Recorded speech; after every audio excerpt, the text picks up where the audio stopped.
നെഞ്ചുവേദനയും ശ്വാസം മുട്ടലൊക്കെ പതിവായപ്പോ ഇനിയുള്ള കാലം നാട്ടിൽ നിൽക്കാന്ന് വിചാരിച്ച് 37 കൊല്ലത്തെ പ്രവാസവും മതിയാക്കി മക്കളടുത്തേക്ക് പോയതാ. ഒരു മാസം തികഞ്ഞില്ല. തറവാട്ടിലുള്ള ചെറിയ മോന്റെ വക ഒരു തമാശ. വാപ്പാക്കിപ്പം നല്ല സുഖല്ലേ, പണിക്കൊന്നും പോവാതെ കുട്ടികളെയും കളിപ്പിച്ച് ഇങ്ങനെ ഇരുന്നാ മതിയല്ലോ എന്ന്. അവനെ ഇടങ്ങേറാക്കണ്ടെന്ന് വിചാരിച്ച് മൂത്ത മോന്റെ അടുത്ത് ചെന്നപ്പോ അവൻ മുഖത്ത് നോക്കി കാര്യം പറഞ്ഞു. വാപ്പാ, നിങ്ങളെ പോറ്റാൻ എനിക്ക് പറ്റൂല, എന്നെ കൊണ്ടാവൂലാന്ന്. രാത്രി കിടക്കാൻ നേരത്ത് ഭാര്യ പറഞ്ഞു, എനിക്കിപ്പോ ഇതൊക്കെ ഒരു ശീലായി.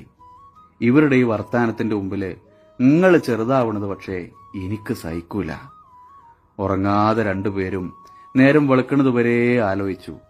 62ാമത്തെ വയസ്സില് വീണ്ടും പ്രവാസത്തിന്റെ പെട്ടികെട്ടി. പടിയിറങ്ങി തിരിഞ്ഞു നോക്കിയപ്പോ ഉമ്മറ പടിയിൽ ഭാര്യ മാത്രം. ആയുസിൽ ഇനിയൊരു പക്ഷേ ജീവനോടൊരു കൂടിക്കാഴ്ച ഉണ്ടാവില്ല എന്ന് വിചാരിച്ചിട്ടോ എന്തോ ഗേറ്റ് കഴിയുന്നത് വരെ കണ്ണ് ചിമ്മാതെ അവര് നോക്കി നിന്നു.